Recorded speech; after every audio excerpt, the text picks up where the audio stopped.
Richard Smith. I'm the commander of the 65th Medical Operations and Support Squadron at Lodge Field in the Azores, and I'm Airman Stone's commander. I have a prepared statement from Airman Stone that I'd like to share with you. These are Airman Stone's words. I'd like to thank everyone for your continued support. Due to the ongoing medical appointments and therapy, I can't be with you today, but wanted to provide a few things on my mind. I am thankful for all of the medical care that I've been receiving, both here and in France. I have nothing but high praise for the occupational therapy staff at Landstuhl Regional Medical Center and the care and treatment that they've provided for my thumb. They've done an awesome job. I also want to thank Team Ramstein for the outstanding support and warm welcome that they gave us on our arrival and the continued support they're offering us. My home team at Lodge Field and my leadership there has been equally supportive, and I wanted to express my thanks to them and everyone in my Air Force chain of command. For the American and international audiences, I am humbled with the amount of attention this story has drawn. I think everyone in my situation would have done the same thing. It seemed the only option I had. I do know that the extensive Air Force medical training I've received allowed me to provide first aid to a fellow passenger and potentially save his life, and for that I am grateful.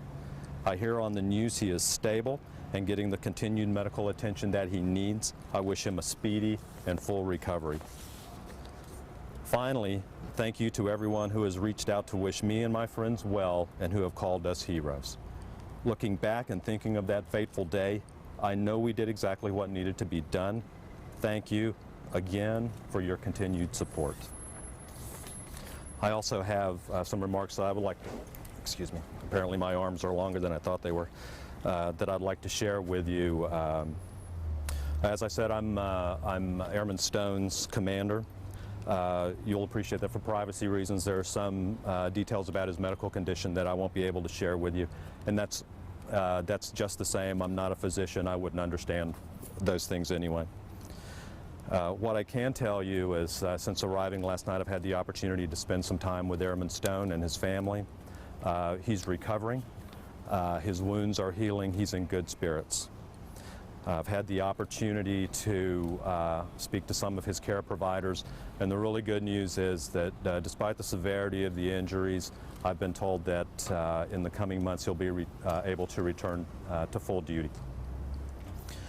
Airman Stone's been in our unit since April of this year, and he's like a lot of other airmen that I've worked with over my military career. He is young, he's enthusiastic, he's smart, and he's eager. And Airman Stone would be the first to tell you that what he did, there's a long list of airmen in our unit who would have done the same thing. In fact, he'll tell you that he's not a hero. He and Alec and Anthony and Mr. Norman, they did what just came natural. It was instinct, they acted, and I think in Airman Stone's opinion, the event is over and it's time to move on. As his commander, I totally concur with that assessment. There are a lot of men and women who got off that train last Friday and went home to their friends and families because of the actions that they took. They are heroes, plain and simple. And while he and the others are eager to downplay the importance of that event, I have to tell you that in all my years of service, that is without a doubt one of the purest examples of service before self that I've ever seen. And Airman Stone and to your comrades, job well done, and thank you for what you did. Finally, on behalf of my leadership, Colonel Dan Shore, who is my immediate commander, Colonel Richard Sheff, who is the 65th Air Base Group Commander, the men and women of the 65th Medical Support Medical Operations Squadron, the larger team lodges, and if you've ever been stationed there, you know what I'm talking about. We would like to join Airman Stone in thanking all of the agencies who have been involved in providing him and his family support since his friends and family support since this event happened. From the first responders to the health care that he received in France to the generosity of the U.S. Embassy in Paris, the governments of Belgium, the governments of France, the government of Germany for hosting us here in the KMC. This is just beautiful. General Thomas, who is the commander, our wing commander, and commander of the 86th Air Wing, and the men and women of the 86th Air Wing. Thank you so much. You've taken good care of our airmen, and we sincerely appreciate it. Yes, sir. Sir, I'm Don Wood from NBC News, and I hope you pass along to them how proud all of us in the United States are. What kind of critical care experience does Airman Stone have prior to reaching into that wound and squeezing off what I think is the carotid artery, right? Right. I'm not a doctor, and it's an artery. But Airman Stone is a very young airman, a very young medic in the Air Force. But from the time that airmen like, or Americans like Mr. Stone decide to join the Air Force and come in, from the time they come in, there's training that happens, a basic military training, self-aid buddy care types of training that they receive. In Airman Stone's case, he matched to become a 4N, which is a medical technician. He goes off to a joint training program that's located at Fort Sam Houston and San Antonio, Texas. And the medics from all branches of the service are kind of trained to the same level. And then at that point, they go off to their Phase 1 training. And in Airman Stone's case, he went to Phase 2 training at Nellis Air Force Base in Nevada. And there, he is rotated through all of the areas. And so he sees, he visits, he touches all of the areas that he may be working with. But he's never worked in a critical care ward. The assignment that he had before he came to us at Lodges, he was at David Grant Medical Center, Travis Air Force Base. I believe he was in the pediatrics ward there. When he came to join us at Lodges, we put him in ambulance services. Again, young, smart, eager, enthusiastic. He was a natural there. And doesn't that make his accomplishment even more remarkable? I have had the same thought. Listen, how did he have the presence of mind to going from being attacked to being the attacker, and then turning that off and becoming a lifesaver? Pretty impressive. Next question. Yes, sir. From Westworld Journal. Dear Lieutenant Colonel, I've heard that he was practicing grappling, and I just wanted to know if he said something, how did it help him mentally or physically, because I've read that he choked him out, so was that particularly helpful, or would all the soldiers would be able to do that? He is a student of Gracie Jiu-Jitsu, and at Lodges there was a small community of devotees of Jiu-Jitsu, and he fell in with them. There were a couple of very experienced senior martial artists there. I'll call out one, Lieutenant Colonel John Carana, who was very skilled, and Lieutenant Colonel Carana kind of took him under his wing and helped to sharpen those skills. And I was speaking with Airman Stone last night, and one of the things that he mentioned was that that experience absolutely helped him to understand what he needed to do to subdue the attacker. Yes, ma'am. Hi, sir. I'm Jennifer Savan with Stars and Stripes right here in Kaiserslautern. I'm wondering, is there any concern about Airman Stone's reintegration when the time comes back into his unit after everything he's gone through on the train, as well as all the attention and fame now that he has? And also if there's a timeline when that reintegration might occur. Yeah, we are unsure about the timeline. It will all be driven by his medical condition. Reintegration medically and of course emotionally, it's a pretty traumatic thing that they went through.